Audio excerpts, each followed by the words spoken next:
And we're live. Good morning. Okay. So before y'all be like, bitch, it's Thursday. I know that. I know that. So I'm behind on a couple of videos. Charge it to my head, not my heart. I'm prepared. I'm ready. We gonna do this. So good morning. Good morning. I am Naisha. This is the Naisha B Show. Welcome, welcome, welcome. Today we are reviewing Real Housewives of Potomac, episode 4 of season 6. So we're going to get into it. Okay.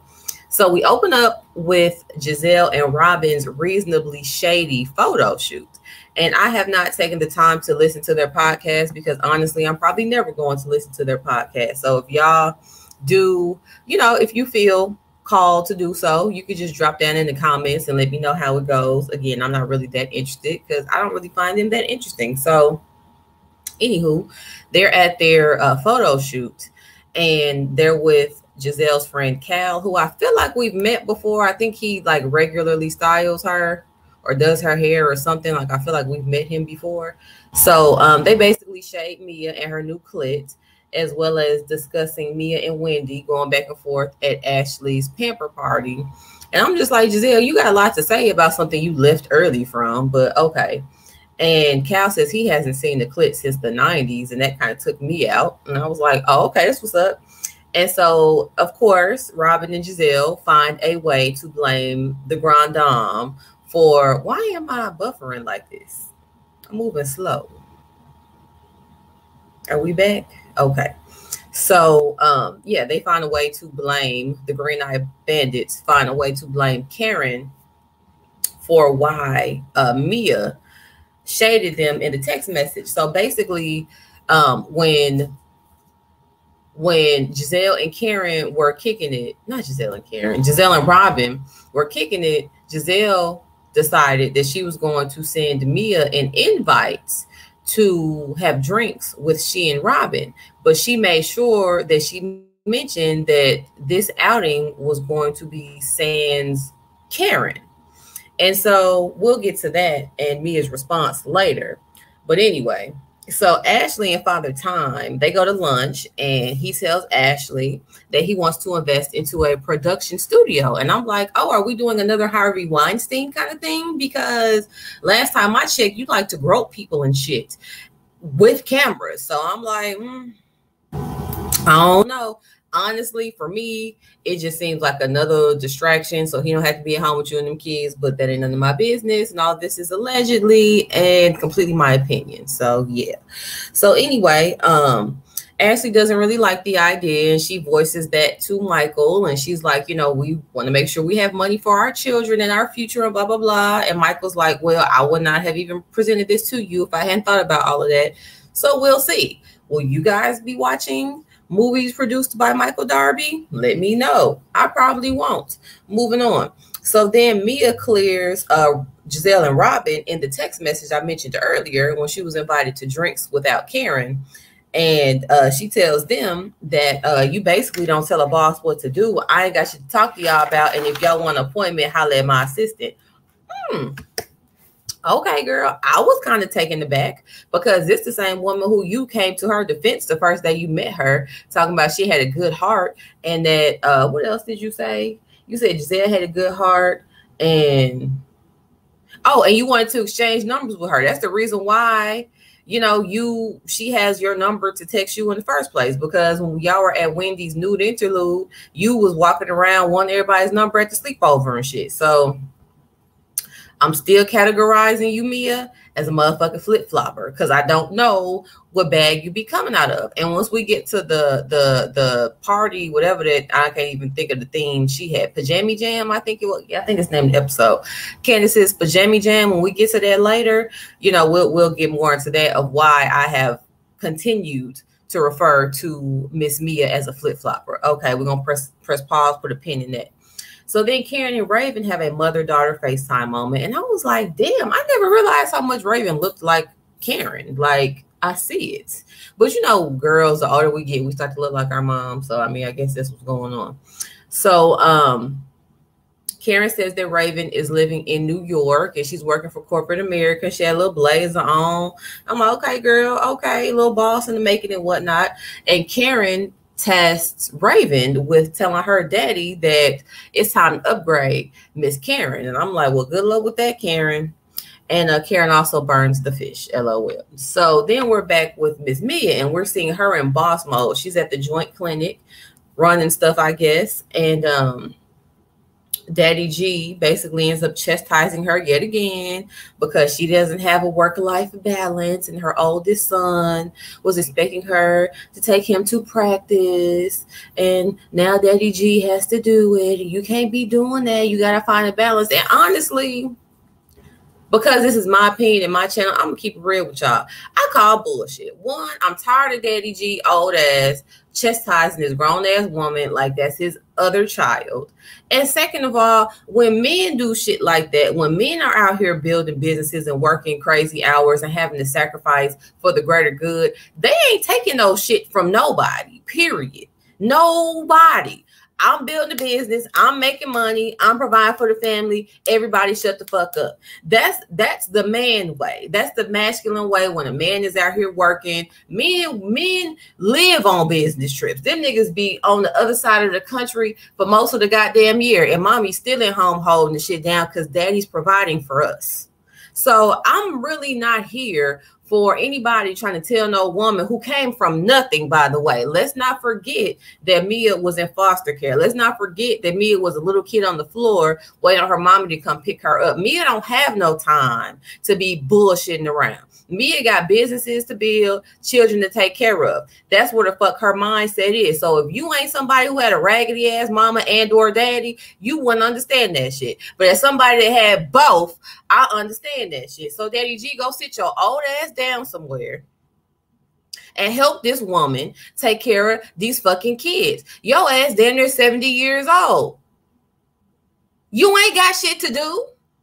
Take that little nigga to baseball, basketball, football, whatever the fuck practice that was, and shut the fuck up and let this woman build her business. Because guess what? When you fucking, I'm going to end it there because I'm about to go into territory that I'm going to feel bad about later. So all I'm saying is, Daddy G, take that little nigga to practice and leave her the fuck alone, period. Moving on. So then Candace calls to invite all the ladies to her pajama jam because she's moving out of her mommy's townhouse. And well, she's already moved out of her mommy's townhouse and she still has some packing to do at the old house. So she's decided to make this an event and, you know, everyone come over and help me pack up my shit. So she forgets to invite Ashley. And I'm like, girl, why you couldn't just say Ashley wasn't invited? Like, y'all killed me with this forgot. Bitch, you on a TV show with this woman and y'all are filming. You didn't forget a motherfucking thing. Ashley wasn't invited. Keep it funky with me and everybody else. Where's Ashley? She wasn't invited. Moving on. Here go your fireball shot. Oh, and that was a requirement of everyone when they came to the pajama jam. They must take a shot of fireball first. And I'm like, okay, y'all like fireball? I don't like fireball. But anyway, so, oh, and by the way, shout out to Dr. Jackie with the skincare commercial. I was like, look at the, okay, yes, okay. So then, before we get to the pajama jam, oh, well, I'll just go ahead and say this. So yeah, Candace is inviting everyone to pajama jam. She's sitting up with some person, I guess her friend, cousin, relative, I don't fucking know. But she's telling them that she's inviting everyone. And she's like, oh yeah, and I'm inviting me. And she has like really big feet. And she's a glamazon, so it's okay. And I'm like, that's why I don't have a lot of female friends.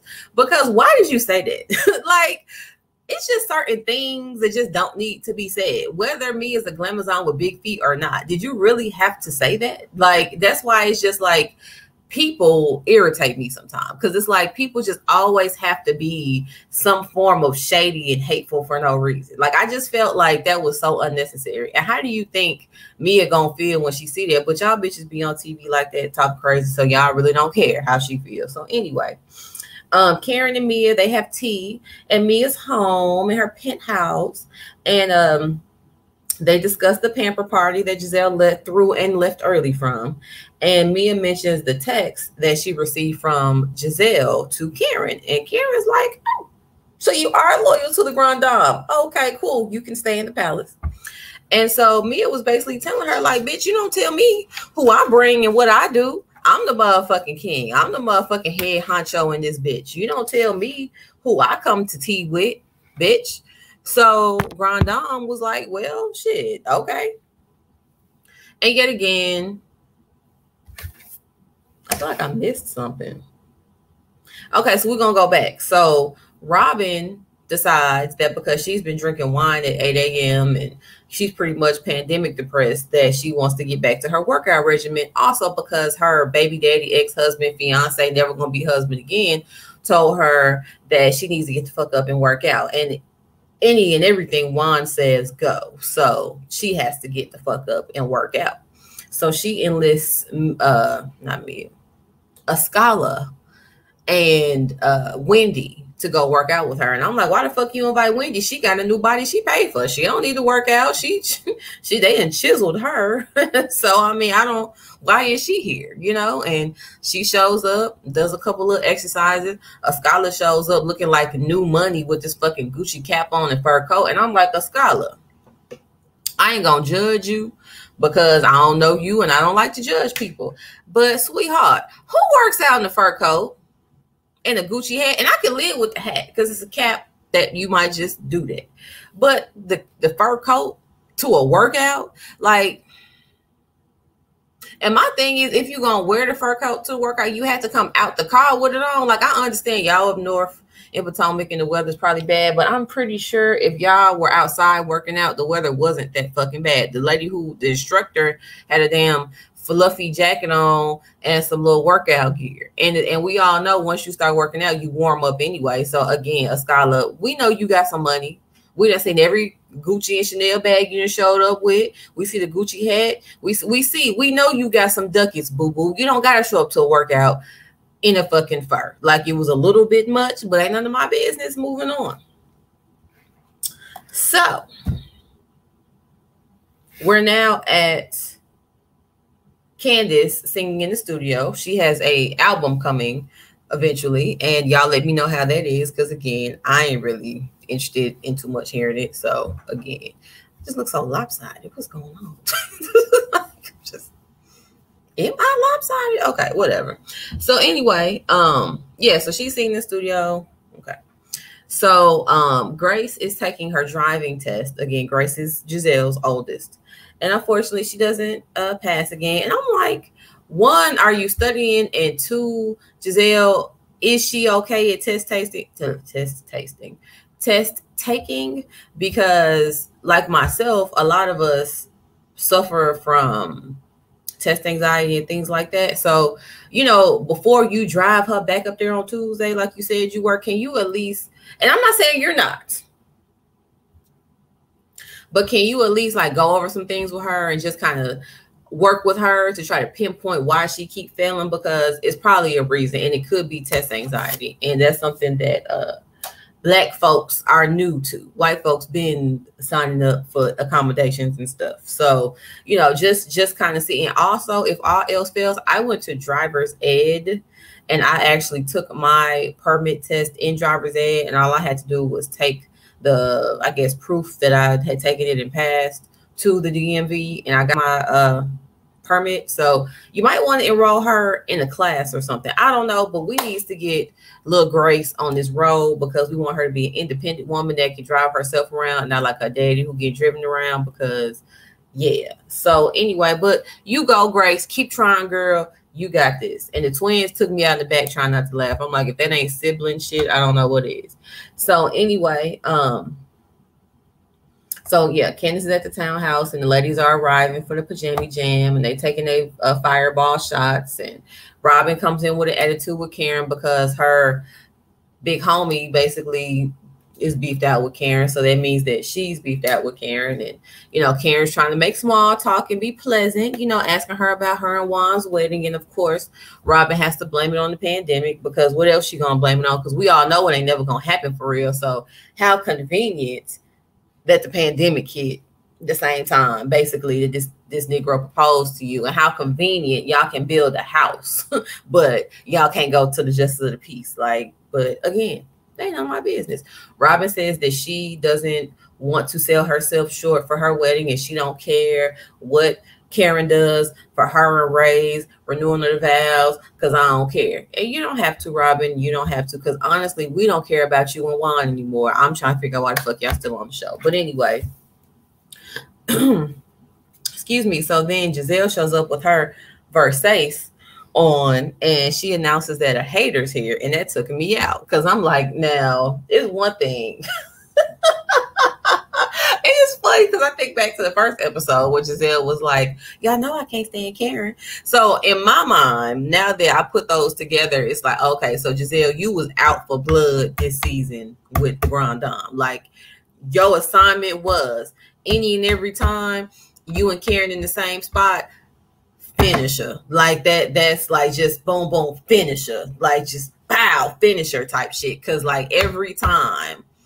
And the fact that you didn't came in calling the lady a hater. Then when it's brought up right before Mia gets there, that, you know, the text you sent her and how Mia cleared your ass, then yet again, it's still Karen's fault. And the only reason why you said Karen don't come is because you already know Karen.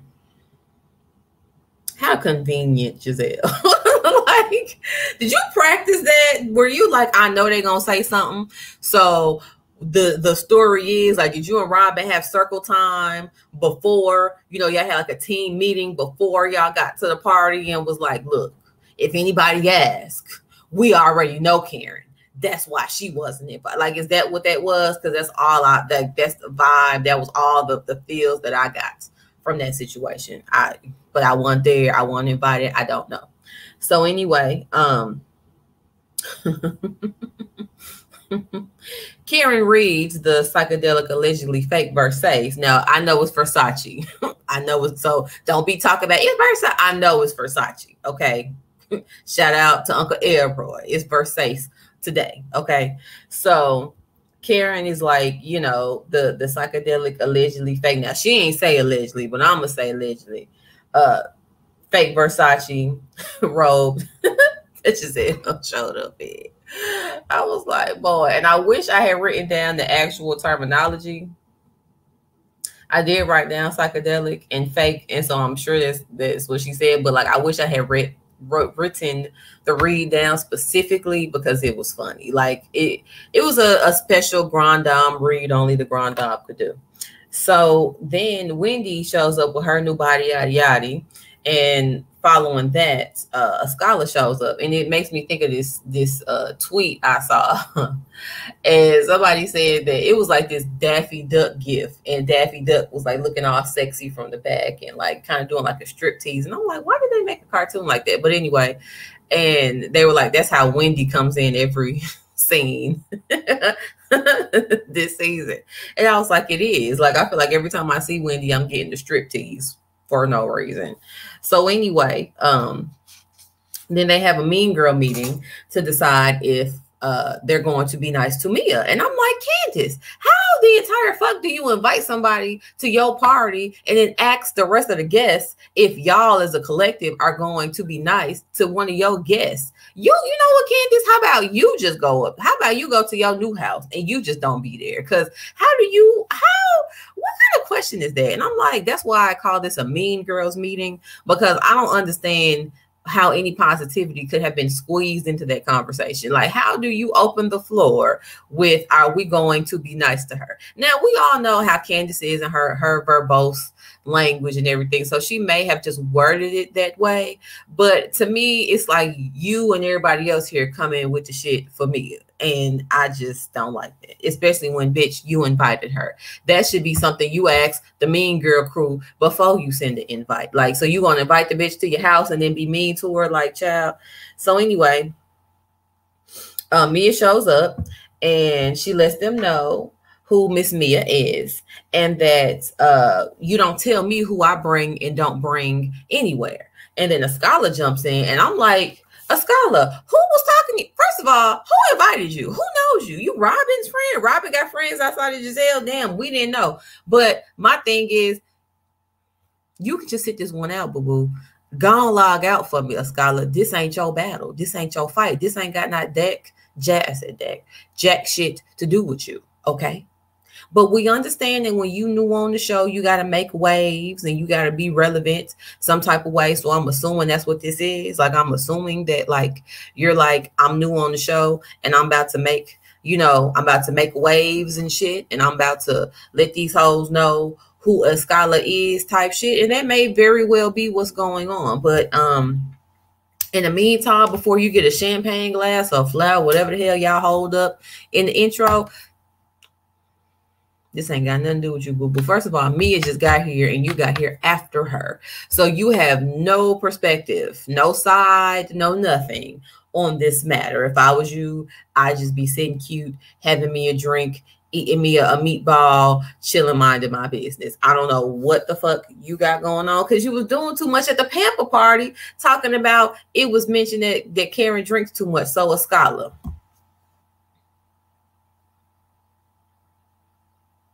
Got my eye on you, boo-boo. I got my eye on you. You beautiful and Ethiopian and shit, but that ain't enough for me to like you.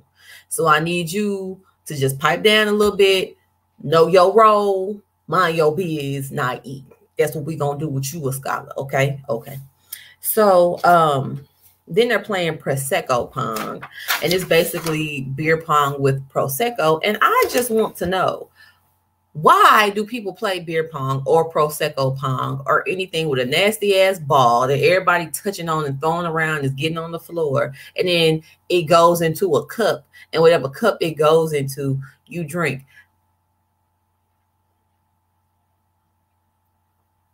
Nothing about that sounds sanitary or fun to me. Like, so if you one of my peoples and you thinking of having a shindig and that wants to be one of your games, do you, boo? But I'm not playing that shit. Okay.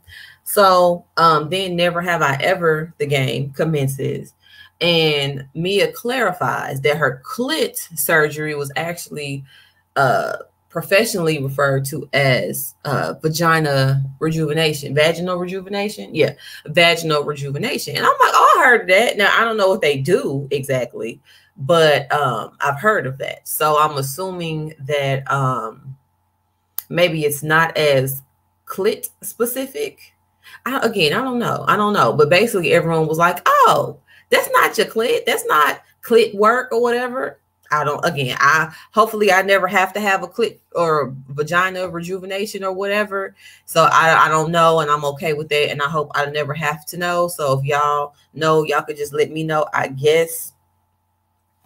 And then it's found out because someone, I can't remember, asked about a threesome, and Mia was the only one that drunk.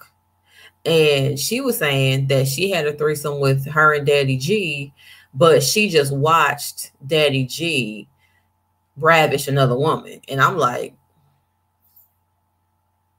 yeah, you a freak, because I couldn't. If I'm gonna have a threesome, I'm gonna be in that motherfucker. Like, I'm not gonna sit and watch my man like, what? Like, that's just, I don't know. So I don't know. And it's like a part of me just felt like she said that to downplay her role in the threesome. I kind of feel like because she was the only person that had a threesome, admitted to having one, because I'm sure, especially, I don't know, Robin give me and Juan done tossed some hoes before. I don't know. I just feel like Robin wasn't being truthful. And I feel like Candace probably done did some shit too before. I don't know. I feel like Mia was the only truthful person in that situation. But I feel like she downplayed her role in the threesome to seem less freaky compared to the other women. Because I don't think you just watched your old ass husband have sex with somebody else. Like, I feel like if you went as far as to let this woman into y'all marriage and y'all household and all that, I'm pretty sure that you did something. Even if you just did something with him during, you and she didn't touch you or whatever. I don't know. I don't know. But ain't nobody judging me. Do you, boo boo? I ain't tripping. But all I'm saying is, I don't believe that story. I believe you had threesome with Daddy G, But I don't believe you was just sitting there watching. But you know, again, but anywho, these dirty old men, child, I'm like, it seemed like the old ass men on the Housewives shows be freakier than the young men. You got Daddy G having threesomes with his young wife. You got fucking Michael Darby, fired Father Time. He been cheating on Ashley with men and women the whole fucking time they been on the show. We got Simon, old ass, that came on the show with a young woman, then traded her in for another woman. Like, these old men be, boy. And then we end with Ashley going into labor. She was just really sad because, oh my gosh, when they come back, Dean is going to be our only baby. And I was like, damn, I never thought about that because, I mean, I don't have any kids, so I guess I wouldn't. But I never thought about, like, that feeling of, like, I'm about to have, and then her kids are really young and close together. So I could definitely understand her feeling that way. But I never thought about, you know, that feeling that mothers go through. Like, I'm about to have another baby. And so this baby that I've currently, you know, been loving on and taking care of for however long isn't going to be my only baby anymore, and how sad that could actually be. And I was like, damn, that makes sense. And that's partly why, like, you know, I'm not an actual parent, but I have a dog, and I couldn't see myself having another one because that's my baby. And that's like, she's hella jealous of other dogs and stuff. Like, when I babysit my stepmom's dog, like, she don't be here for it. So it's like, for me to have another dog, and then, like, this is my baby, then I gotta, like, you know, love this other dog too. Like, I could see how actually having human babies, how that would be really hard. You know what I'm saying? So it definitely gave me some perspective I had never really thought about. So I was like, oh, but you know, Ashley's, she's gonna be fine. She's gonna be fine. So kudos to her. She did have the baby, of course. I don't remember. I think it's another boy, but whatever. So that's where the show ended. So thank y'all for rocking with me. I'm sorry that this review is so late, but you know, hey, it's here. Like, comment, share, subscribe. I love y'all. It's been real.